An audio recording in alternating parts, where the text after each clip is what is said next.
The vines withered, and we were alone in a dark cave with an empty bed. I switched on my flashlight. Grover took a deep breath. Are you okay? I asked him. He looked older and sadder. He took his cap from Annabeth, brushed off the mud, and stuck it firmly on his curly head. "We should go now," he said, "and tell them the great Lord Pan is dead."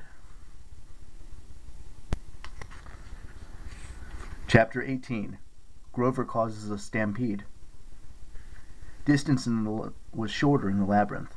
Still, by the time Rachel got us back to Times Square, I felt like we'd pretty much ran all the way from New Mexico. We climbed out of the Marriott basement and stood on the sidewalk in the bright summer daylight, squinting as the traffic and crowds. I couldn't decide which seemed less real, New York or the crystal cave where I watched a god die. I led the way into an alley where I could get a nice echo. Then I whistled as loud as I could 5 times. A minute later, Rachel gasped, "They're beautiful!" A flock of Pegasi descended from the sky, swooping between the skyscrapers. Blackjack was in the lead, followed by 4 of his white friends. "Yo, boss," he said in my mind. "You lived." "Yeah," I told him. "I'm lucky that way. Listen, we need a ride back to camp, quick." "That's my specialty." "Oh, man, you got that Cyclops with you?" "Yo, Guido, how's your back holding up?" The Pegasus Guido groaned and complained, but eventually he agreed to carry Tyson. Everybody started saddling up, except Rachel. "Well," she told me, "I guess this is it." I nodded uncomfortably. We both knew she couldn't go to camp. I glanced at Annabeth, who was pretending to be very busy with her Pegasus.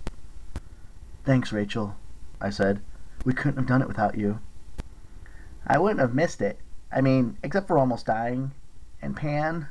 Her voice faltered. "He said something about your father," I remembered.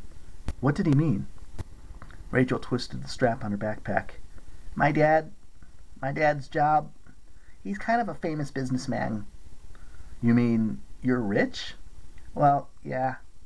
"So that's how you got the chauffeur to help us? You just said your dad's name and..." "Yes." Rachel cut me off. "Percy, my dad's a land developer. He flies all over the world looking for tracts of undeveloped land." She took a shaky breath. "The wild, he buys it up. I hate it, but he plows it down and builds ugly subdivisions and shopping centers. And now that I've seen Pan's death..." "Hey, you can't blame yourself for that." "You don't know the worst of it. I don't like to talk about my family. I didn't want you to know. I'm sorry. I shouldn't have said anything." "No," I said. "It's cool. Look, Rachel, you did awesome. You led us through the maze. You were so brave. That's the only thing I'm going to judge you on. I don't care what your dad does." Rachel looked at me gratefully. "Well, if you ever feel like hanging out with a mortal again, you could call me or something." Yeah, sure." She knit her eyebrows. I guess I sounded unenthusiastic or something, but that's not how I meant it. I just wasn't sure what to say with all my friends standing around, and I guess my feelings had gotten pretty mixed up the last couple of days. "I mean, I'd like that," I said. "My number's not in the book," she said. "I've got it." "Still on your hand? No way." "No, I memorized it." Her smile came back slowly, but a lot happier. "See you later, Percy Jacksons. Go save the world for me, okay?" She walked off down 7th Avenue and disappeared into the crowds.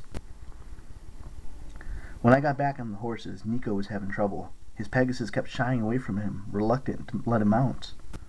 "He smells like dead people," the Pegasus complained. "Hey now," Blackjack said. "Come on, pork pie. Lots of demigods smell weird. It ain't their fault. Oh, I didn't mean you, boss."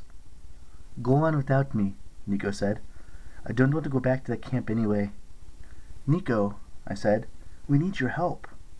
He folded his arms and scowled. Then Annabeth put her hand on his shoulder. "Nico, please?" Slowly his expression softened. "All right," he said reluctantly. "For you. But I'm not staying." I raised an eyebrow at Annabeth like, "How come all of a sudden Nico listens to you?" She stuck her tongue out at me. At last we got everybody on a Pegasus. We shot into the air, and soon we were over the East River with Long Island spread out before us.